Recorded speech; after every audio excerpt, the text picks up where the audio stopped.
Good morning, Kalispell. Hey, I saw a really cool article yesterday on People. Well, it was last night on People, and it was Megan King Edmonds, and the article was about how she claimed that chiropractic helped correct her 7-month-old's vision problems. You can go check out that article. That's actually something that we see frequently in our office. There's some really cool things that can be done on the functional neurology side, just if you're having eye alignment issues. But today, for the purposes of this video, we're going to get into a little bit of the physiology and what actually happens. This article that I'm going to go over is from Dr. Christopher Kent. He is unreal. The guy's research is just impeccable. So over the years, many chiropractors have had patients tell them that their vision's improved following care.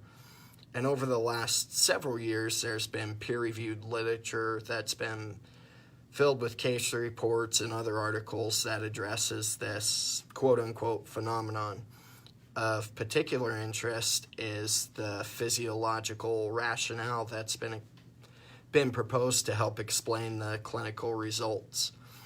So in 1995, the two people, Tarrant and Gorman, did a compilation of research. They have 71 references, which is a ton.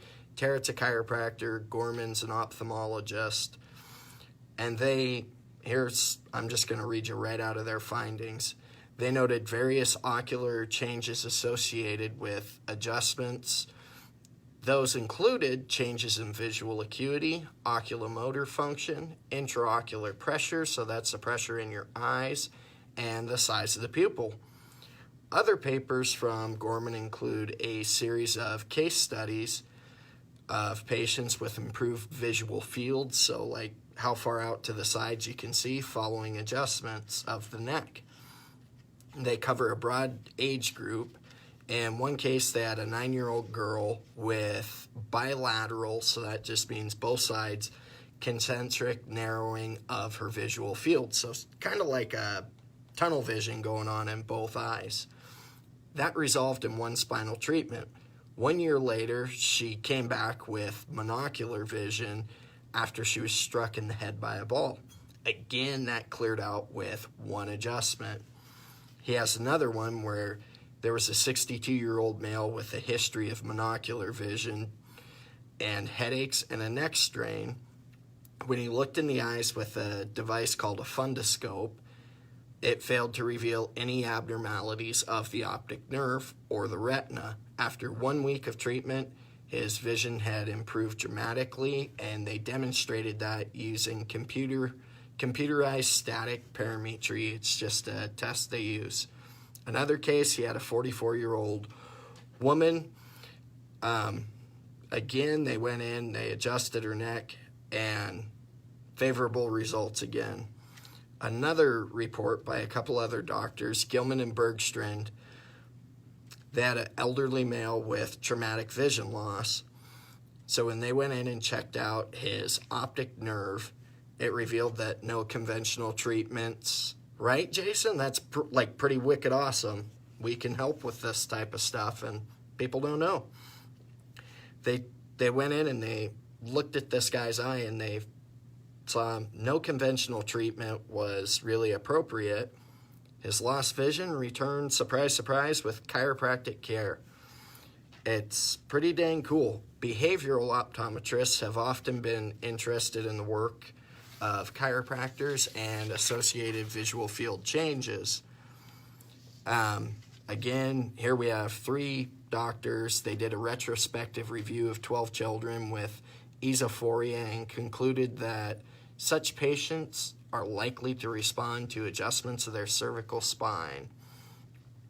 Another really interesting case, a review was 114 cases of patients with cervical spondylosis, that just means degeneration, who had associated visual disorders. Visual improvement was noted following treatment in 83% of these cases. That's insane. That is an awesome result.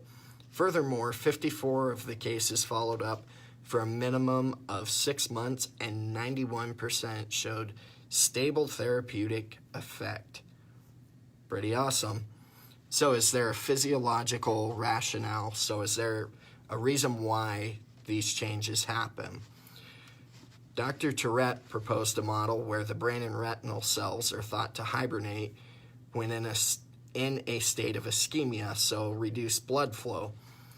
This state does not kill the cells, but it renders them incapable of normal or optimal function.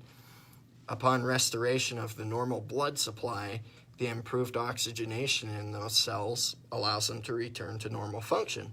Pretty cool. Dr. Gorman applied this concept to explain his clinical results. And what he says is the connection between the spine and the circulation of the optic nerve, so that's the nerve that you use to see things with, is explained by the vertebral artery's proximity, so its position to the misalignment of the cervical spine that activates the nervous system of the blood vessel. Pretty cool. Nervous system controls everything. What's, I think, even more interesting or alarming is that most of these reports arise outside of the chiropractic profession. It's ironic that the medical, optometry fields, acupuncture, they seem to be exploring this field between the spine and vision, and yet chiropractors are most of the time just going to stick to, hey, we'll help you out with your neck and back pain. Dr. Gorman has a broader vision, and he actually published a book titled, I don't like the name of this, but Chiropractic Medicine for Rejuvenation of the Mind.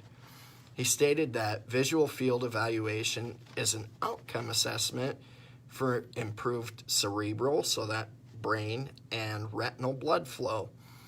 While a lot of times we can argue like, hey, chiropractic medicine, not cool, but his message is clear and it definitely deserves getting people's attention. And it's just pretty wicked awesome when you look at something that appears as simple as moving the bones around in your spine, that you get these things. I would like to say, though, that chiropractic is not a treatment for blindness, esophoria, or scotomas, but what we do is correct vertebral subluxations, and patients experience benefits on all different sorts of levels. And it's just pretty awesome when you reconnect the brain and allow it to signal properly. It's pretty wicked awesome. Have a great day, Kalispell. And as always, if you have any questions, comments, concerns, feel free to shoot them over to us in a message, and we will get back to you as soon as possible.